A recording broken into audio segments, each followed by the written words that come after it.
Hey, all you BC WrestlePod nerds out there, and welcome to a special Valentine's Day edition of the Takedown Troupe, your weekly TNA wrestling review show here on the BC WrestlePod YouTube, Twitch, Conglomeration Network, Podcasting Syndicate. Thingamabob we got going on here. Don't adjust your dials. Yes, you're only seeing one of me. I am your host, Mikey, and I will be leading us in a more compact review of this week's TNA. My other co host, Will, is currently out and about with his lover, significant other, if you will, on this Valentine's Day. So, me being single as a Pringle, decided, hey, you know what? The show must go on. And so I am here to recap this week's TNA that took place on Thursday, February 13th. So, first and foremost, to all the BC WrestlePod folks out there, happy Valentine's Day, whether you are in a relationship, whether you are single, or you have officially marked yourself as the It's Complicated category. If you're not, because whether you're watching live or you're going to watch the replay, I have you covered in your wrestling stuff. But before I get into all the action that occurred in TNA and break down the segments and the matches themselves, a little bit of housekeeping before I begin. Of course, if you like what you see either on YouTube or Twitch and you wonder to yourself, what do these hosts, this team of 10, yes, there's 10 of us that's cramped up around here, but I love it. What else do they do? Well, if you follow us on the social medias, which is Facebook, Instagram, TikTok, Blue Sky, we pretty much are on every social media site you could think of except for Snapchat because that's a little tricky. But you could check out some behind the scene footage. You can check out our report cards of all the weekly shows, the pay per views. We also do a little bit of previews where we show you what has been announced for some of the weekly shows the day of before they air live later in the evening or morning, depending on where you are in the world, and it's a lot of fun. Also, we have some merchandise. So if you want to, support us and, cop your favorite BC WrestlePod hoodie, t-shirt, long sleeve, sticker, mugs, if you will, link in the description below. But now that I've gotten all of that out of the way, let us get into this week's TNA because this TNA was about two things for me: progressing storylines as we continue to build to the next pay-per-view for TNA, which is Sacrifice, happening in March. And this also marks the last and final match of Josh Alexander in TNA now that his contract is up. So we'll talk all about that as we get into it. But let us start with what kicked off the show this week after getting our welcoming from our commentators Tom Hannafan and the drama king himself Matthew Raywald. We opened up TNA this week with a TNA World Championship match, which saw our champion Joe Hendry taking on the challenger of Jake something. Now, if you follow the internet, the wrestling dirt sheets, whatever your wrestling news outlet is, you might wonder to yourself, isn't Jake something injured? And you would be correct. Now, for those of you who are new to TNA, what they end up doing is they do a lot of batch recordings. So they will tape like 2 or 3 episodes at these live tapings. So that way it gives us 2 to 3 weeks of content before they have to do the same thing again. So we are coming to the end of these batch tapings because this taping happened in Texas. So this is pretty much after Genesis and the taping from Genesis, the live tapings after Genesis. So we're getting all of this. And of course, their next live show will be Full Sail University coming from live to us next week on Thursday, but I digress. I knew Jake wasn't going to win this championship. It is way too soon. I know Joe Hendry just recently won this championship. I will say that this match was a lot shorter than I thought it was. So, but overall, I still thought this was a pretty good match. I love that we're continuing to build Jake as this heel. I just hope he gets something more concrete. I know that we were pushing him and Alex Hammerstone, well, just Hammerstone and TNA now, into the tag title scene, but with Hammerstone out on injury, Jake has kind of been floating and being put in random multi-person matches, and he goes after Joe Hendry. But I digress. Again, Joe Hendry picks up the victory here. This is kind of a standard bout between these two, a lot shorter, as like I said.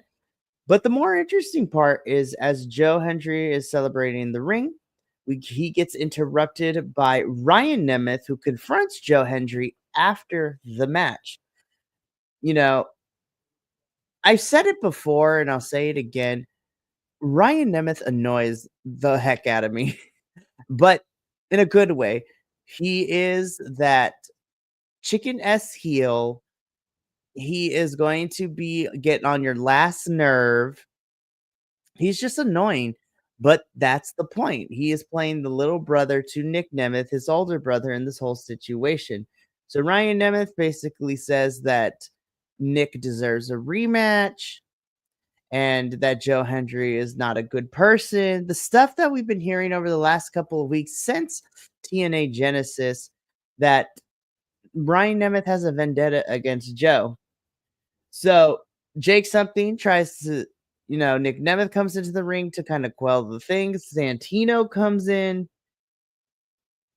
Jake shoves Joe to the floor and tries to take out Ryan Nemeth, but Nick Nemeth, hits a super kick, then a second one. And upon the third one, Jake something moves out of the way, and Nick Nemeth accidentally catches Santino, our deputy of authority in TNA, with a super kick. And I'm like, oh my gosh, I wonder what's going to happen. Thankfully, we don't have to wait long because after this incident, we get a backstage segment where Santino is icing his jaw, and Nick Nemeth comes out backstage and he, apologizes to Santino. He didn't do it on purpose. And Santino understands that him and Nick go way back from the independents to, their tenure in the other company together. But unfortunately, it would not be enough because Santino is the director of authority in TNA.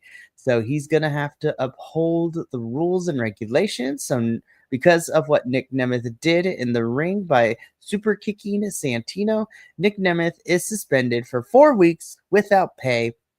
And as he understands, he walks out of the scene. Ryan Nemeth tells Nick that he's going to hold it down here on TNA for both of them. And that is how that segment ends. I'm quite curious that Nick is gone for 4 weeks. I do believe he might have other independent promotion dates, so that's why he is been written off for now. But I would not be surprised, and this is kind of thinking ahead, so fantasy booking here. I think that Ryan Nemeth is playing this annoying heel, but then he's going to be the one to end up orchestrating this whole thing. Will we and so that way he could get Nick out of the way so he could get these opportunities, yada yada yada, all that good stuff. I'm quite curious to see where we go with this story because initially, once Genesis was over, I thought that Joe Hendry and Nick Nemeth would be moving on from each other. I'm still hoping that is the case, but based on what we saw in this opening segment and the backstage segment that happened after our first match, I'm a little nervous that we're going to keep telling this story. But with Nick Nemeth gone for the next 4 weeks, it might add a new dimension where Ryan Nemeth might actually win, face Joe or not. We'll see what happens with all of that. But overall, I thought this was a good opening match, and the segment that continued to tell the story of our main title picture is still pretty good. So I'm not going to complain.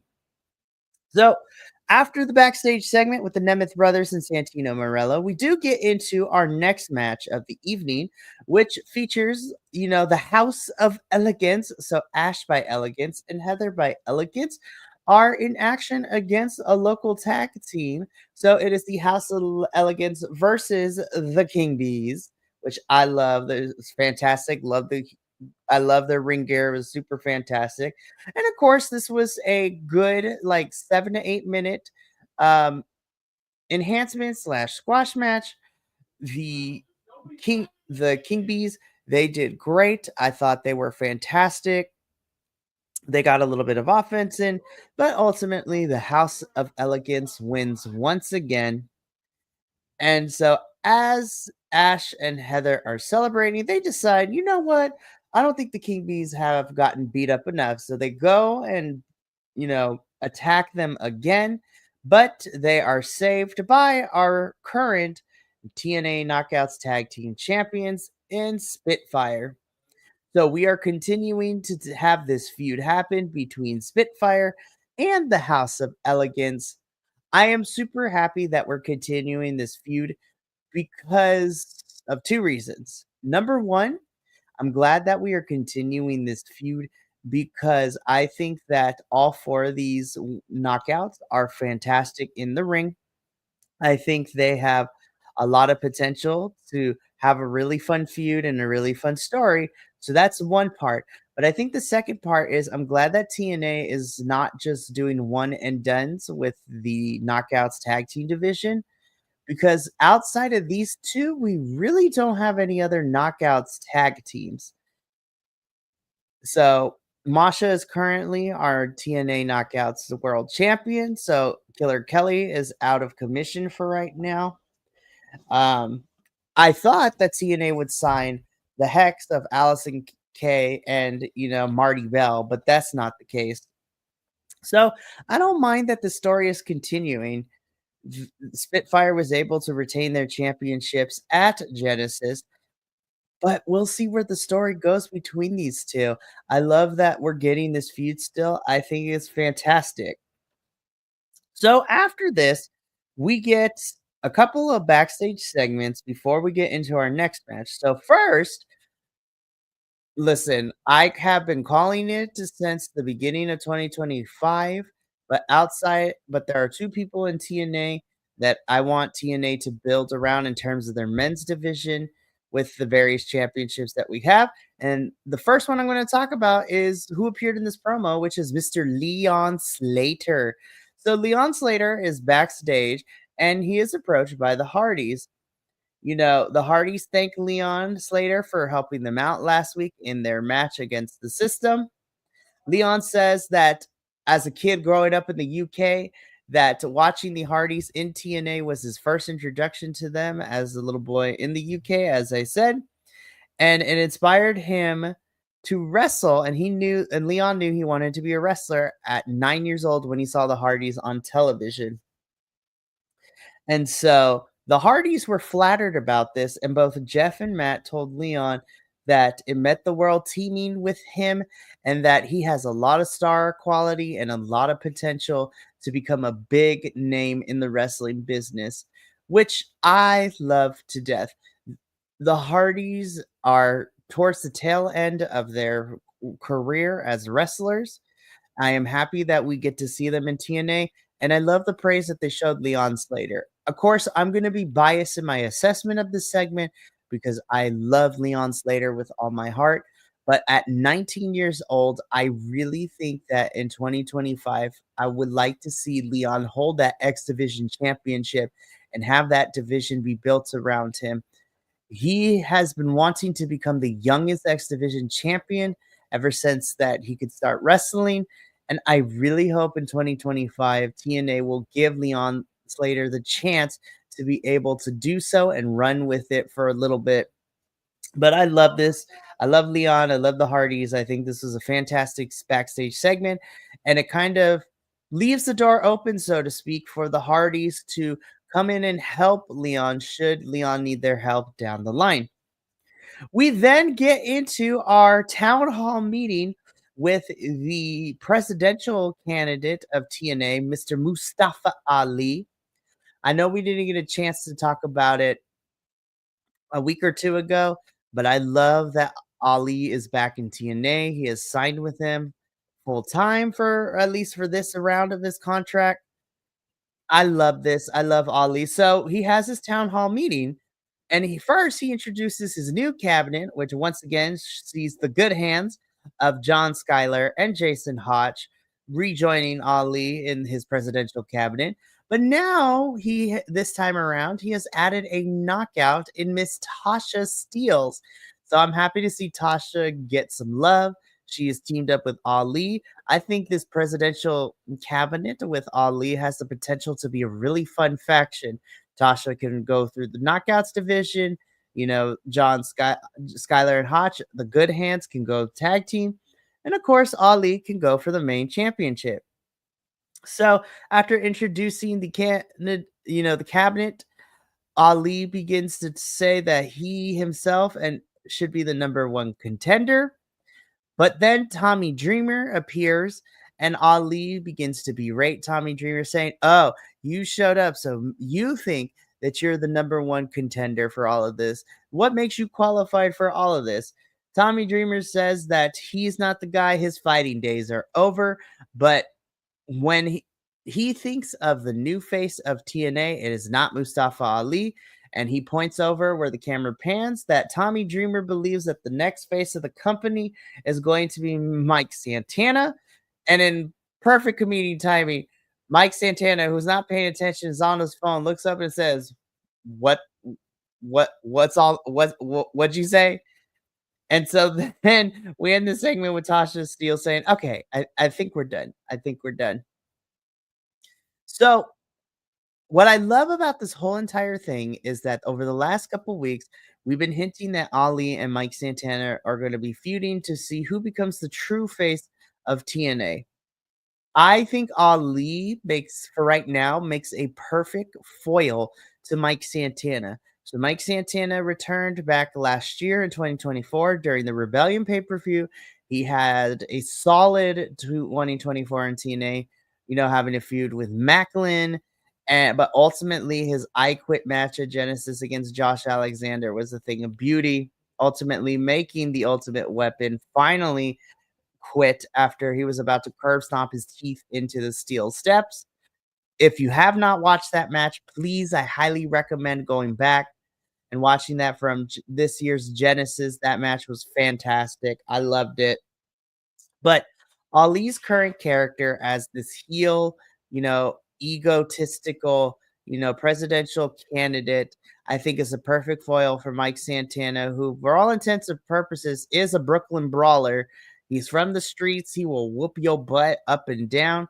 But I think that somebody of Mike Santana's caliber and the character that he is presenting right now definitely needs a foil. And I think Ali is a good first opponent to have Mike feud with for the next 3 months or so before maybe potentially pushing Mike Santana to the world title picture scene or even the X Division championship scene. Honestly, I would love to see Mike Santana and Leon Slater fight for the belt. I would love to see Joe Hendry and Mike Santana fight for the belt. I think that outside of Leon Slater, like I mentioned in the previous segment, I think Mike Santana should also be the other man that TNA builds the division around in 2025.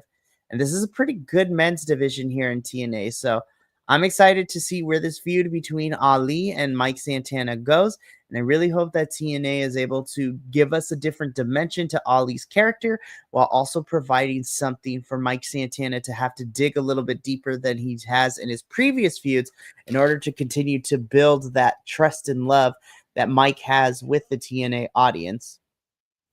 So after this, we technically get into our next match, which is scheduled to be Frankie Kazarian versus Sami Callihan. But before the match gets started, GCW's Mance Warner attacks Sami before the match and beats him down. Of course, Steph DeLander, the on-air partner plus actual partner of Mance Warner, romantically wise speaking, is out. She is our digital media champion. And so Mance begins to attack Sami. Frankie is declared the winner, but Sami gets up from the beatdown after Mance and Steph DeLander leave. And despite him being hurt and injured, he has this match. Frankie, this match doesn't go for more than about 8 minutes. I think Frankie Kazarian and Sammy Callahan had a fine match. I wasn't expecting to be like this blowout ultimate classic, but they're both vets in their own right, and they did really good. Ultimately, Frankie Kazarian would make Sammy Callahan submit via the chicken wing, which has become Frankie's newest, submission move and the one that we're constantly seeing now. Post match, we do get Mance Warner and Sammy Callahan continue to fight in all of this. So I find it again, I haven't gotten a chance to speak on it too much, but I really like the fact that Mance and Steph Delander from GCW wise. Well, Steph is more now, I feel like in TNA, but I love seeing Mance be here in TNA and kind of have that GCW door open, so to speak, which I hope does lead to TNA and GCW working together and having more folks on here. I would love to see some of our GCW regulars like an Effie or a Jack Cartwheel, Marcus Mathers, men wise, and then maybe like Allie Catch when she's healed, Dark Sheik, like they're Megan. Well, I mean, Megan's in AEW now, so I don't think that's going to happen. But the point I'm trying to make here is that this is an interesting choice of TNA to bring in our former GCW World Champion Mance to have this program with Sammy, but I'm all here for it. And I love that Steph is now playing her heel persona that we normally get to see her in GCWB, and she gets to do it with her actual, partner in Mance Warner, which I love to see.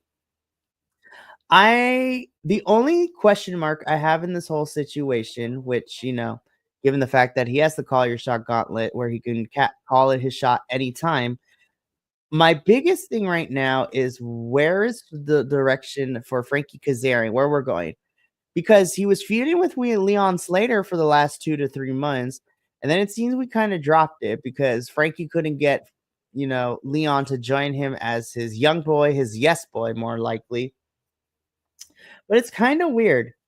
So I am wondering where we go with Frankie. And I think that maybe, again, I don't work for TNA. This is just a speculation, but I feel that because he has the call your shot trophy where he could call a shot anytime, I'm not too worried of Frankie getting lost in the shuffle because he can literally come out and ruin someone's day by being added to a match or trying to, after the match is over, having another one to take out the champion who's tired. But we'll see what happens with all of that. So after this, once again, we go backstage. Leon Slater is still chilling backstage, but this time he is interrupted by Mr. Johnny Dango Curtis, also known as JDC. So JDC confronts Leon Slater and tells Leon that, despite him winning with the Hardys last week, that the Hardys did all the work and that Leon is only here as a quote unquote clout chaser and only, getting notoriety and things of that nature by, working with the vets like the Hardys. And so Leon obviously does not take too kindly to that and doesn't buy JDC's, analysis and comments. And he gets annoyed with JDC because JDC keeps calling him a kid. And Leon's like, hi, man, don't call me a kid. And gets frustrated, which ultimately ends up having Leon Slater challenge JDC to a no DQ match next Thursday on TNA. I'm really hoping that Leon wins this match. I think the system are going to interfere because it's no DQ, but I do think that Hardys do come out to even the odds for Leon Slater because of the previous promo we got earlier in the evening. I think the no DQ match is going to be a lot of fun. I'm really hoping Leon picks up this win because I feel like TNA should capitalize on Leon Slater's momentum, get him a win, and potentially continue to push him into potentially becoming an X Division championship or put him in the X Division championship scene within the next month or two. So after that little segment, we get the announcement that TNA is bringing back Unbreakable after 10 years.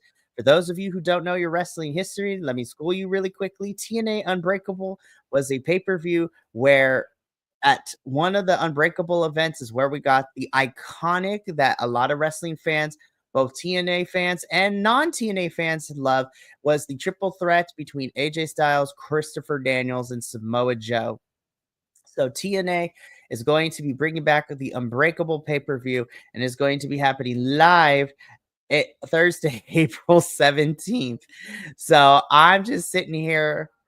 Look, if anybody who has been here with BC WrestlePod over the last year or so, you might remember back in April of 2024 what we dubbed as WrestleMania Hell Week, where we did in this order, we did a watch along for NXT Stand and Deliver, a watch along for night one of WrestleMania, a watch along for night two of WrestleMania 40. Then we did a review for Stand and Deliver, a review of night one of WrestleMania 40, and then capped it all off with a review of night two of WrestleMania. So the fact that this pay per view is happening Thursday, which is 2 days before Stand and Deliver 2025 and WrestleMania 41, is kind of crazy. So TNA, I'm excited, but dang, you made our jobs harder because we have to do this. We have GCW collective stuff. It's going to be a busy weekend, but I'm super excited to have the crew help me with this one. This one's going to be a lot of fun.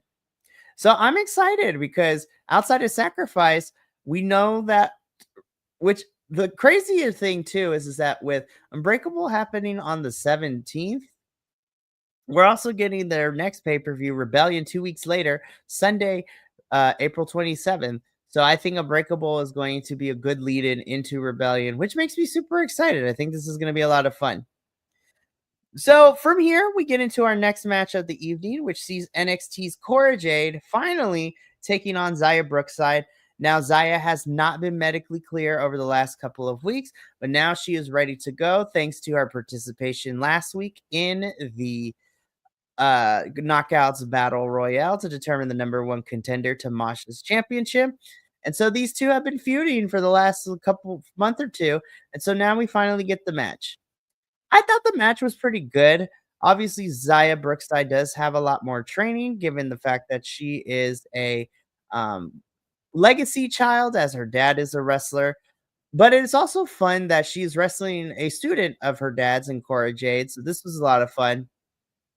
Ultimately, Cora Jade does pick up the victory, but not without Zaya giving her a good fight in all of this. I love this. This was great. Cora continues to pick up momentum and wins in TNA, sorry. And I'm interested to see when we get the inevitable Cora Jade and Masha Slamovich match because we've been teasing that since Genesis. So this is going to be interesting. I don't have a lot much more to say. I thought this was a very solid match between the two of them. Zaya Brookside is amazing for such a young age. I love her to death. And Cora Jade picking up a victory here as she continues to potentially build up to a title match against Masha has me super excited with all of this. So now we get an in-ring segment where we have Trey Miguel and Zachary Wentz of the Rascals come out to the ring to cut a promo talking about how they're sick and tired of NXT's Wes Lee and Tyson DuPont and Tyreek Igwe about getting involved in their matches and also, ruining their chances and sticking their nose in their business. Wes comes out and he basically calls out the Rascals for having the same shtick. And then Tyson and Tyreek get involved by saying that these are clowns. So then a brawl, everybody gets into the ring, a brawl breaks out. Obviously, Wes, Tyson, and Tyreek have a 3-on-2 advantage, but then Ace Austin comes out to even the odds. So the Rascals and Ace Austin brawl with our NXT crew before Wes, gets the Rascals with a double low blow and then hits the cardiac kick on Ace Austin. So we are building up to a trios match between these three with Wes, Tyson, and Tyreek taking on the Rascals and Ace Austin. I'm excited for this. This is going to be fun. And from this segment, we get a backstage segment with First Class, AJ Francis, and Casey Navarro. They basically cut a promo saying that it's time to give TNA, first class an upgrade. So I don't know if that means we're going to add a member, if they're going to start recruiting people, but it has me super excited. We then get into our semi main event of the evening, which is the TNA Knockouts World Championship, which sees our challenger, Savannah Evans, who won the Knockouts Battle Royale last week and earned an opportunity to face Masha, and taking on, well, the champion, Masha Slamovich. I this was my this was almost my match of the night. Obviously, the main event, spoiler alert, would be my match of the evening, but this was a close second. I was always wondering when Savannah was going to return. When she no longer was in the service of Tasha Steeles and with Jay Vidal leaving the company, I was afraid that TNA was not going to bring, continue to have Savannah be here. But I am so happy that Savannah Evans is here. And I thought she had a great showing against Masha Slamovich. Obviously, Masha is a very power and brawler type of fighter, and she had worked Savannah really well. Savannah looked really good in this match. Masha is a great dance partner. And you know what? With a little more time, I think Savannah could potentially not replace Jordan Grace or be that Jordan Grace, but TNA can definitely use her to be their power of the women's knockouts division, since we don't have a lot of like large statuesque women on here. With a little more time, I eventually love to see, like, if we had a true Forbidden Door, I would love to see Savannah Evans versus Megan Bain, which I think would be fantastic.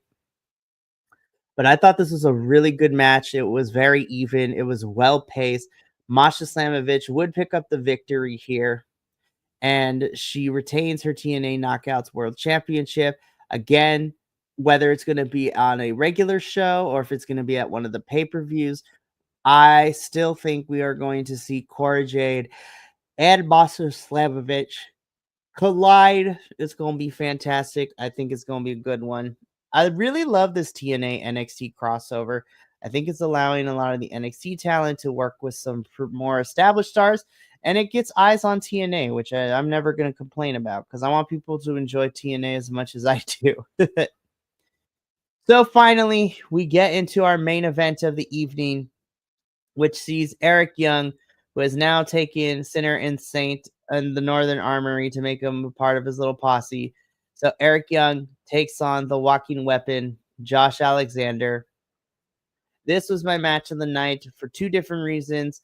Number one is the in-ring action. You have the future of professional wrestling in Josh Alexander, no longer a kid, well established, taking on a true vet of the industry and Eric Young, who has been in this business forever.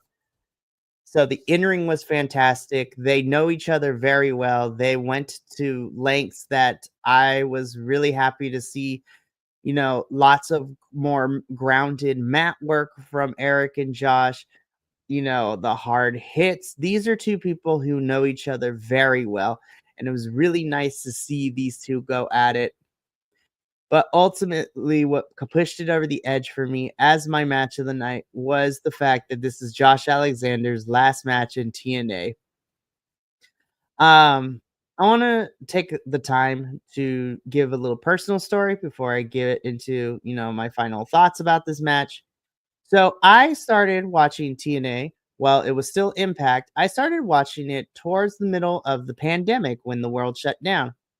And so I decided, hey, you know what? I've always wanted to watch. We'll see what happens. So my first TNA experience was was Under Siege 2021 or 22, one of the two. And so I'm like, I don't know who any of these characters are, but this is great. So I saw Jordan Grace, Tasha Steeles, Deanna Purrazzo at the time was here. So I was like, okay, I know some of these names. And then I saw Josh Alexander. I'm like, oh, I like this dude. I like his wrestling. His look is unique. It's kind of cool. I was familiar with Josh before checking out Impact, but once I started watching and I became a fan of Impact Wrestling, I'm like, oh, I like Josh.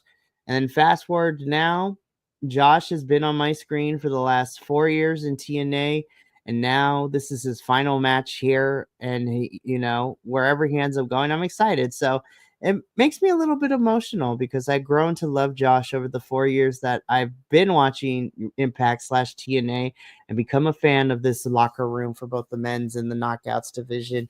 And so it makes me a little emotional because Josh is now moving on. His contract has expired.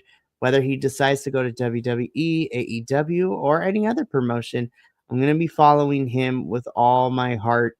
So, Josh Alexander's is not going to see this because we're not a big channel. But if somehow this clip or this video reaches Josh Alexander, I just want to say thank you so much for the 4 years of me being on my TNA television screen since I started watching.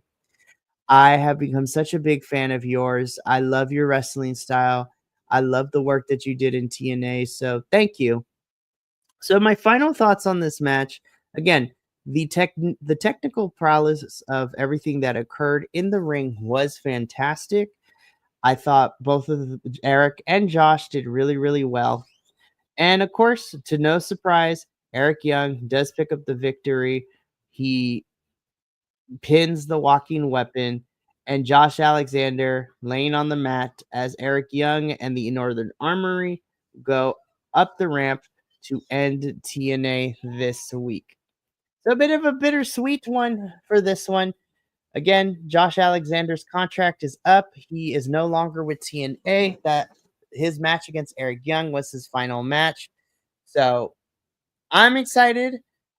TNA has gone through some changes over the last couple months with people like, you know, Josh Alexander, Jordan Grace, people Mike Bailey no longer being a part, their contracts are up and going on to the next stage of their careers. But I'm excited to see where TNA goes with the people that we have here and the new stars that we have. My final thoughts for this week's TNA. I thought this was a really solid episode. On the report card, I gave it a B plus. I thought the in ring was a lot of action. We are progressing a lot of stories, which I love. But I'm still waiting for the big TV weekly moments that we got towards the tail end of 2025. But I'm excited to see the no DQ match with JDC and Leon Slater next week. We're going to have Mike Santana in action, which has me super excited.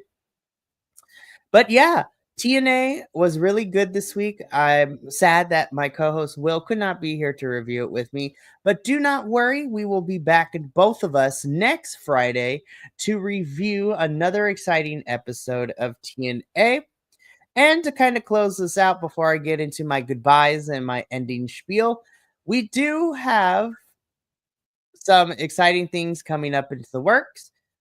Within the next couple of weeks, I will be announcing what we have decided to do for WrestleMania Hell Week, but we got some fun stuff coming up soon. Our first Progress Wrestling review will be happening next week. Of course, our WWE review is this Sunday, but Grand Slam Australia is happening tomorrow. So you tune into our AEW show next Tuesday to hear about all that. We got some exciting stuff here at BZ WrestlePod, and I love it. And I hope you stick around to check it out. So that's going to be it for us this week here at Takedown Troupe. A bit of a shorter review, like I mentioned, but fear not, because Will and I will be back together as the dynamic duo to bring you another episode of TNA Wrestling next Friday.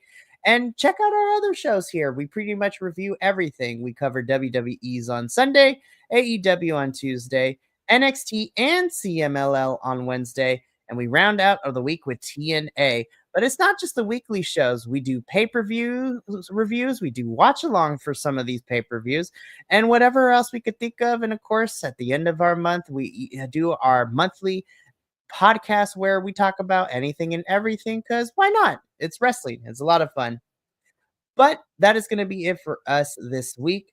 So from myself, Will, and the rest of the BC WrestlePod family, remember, take care of yourself, love one another, stay iconic, and more importantly than anything, you always deserve to finish your story. We'll catch you later, well, this Sunday, for our WWE review, as well as everything going on next week. But until then, sayonara, adios, and we'll catch you later. Take care of yourselves tonight.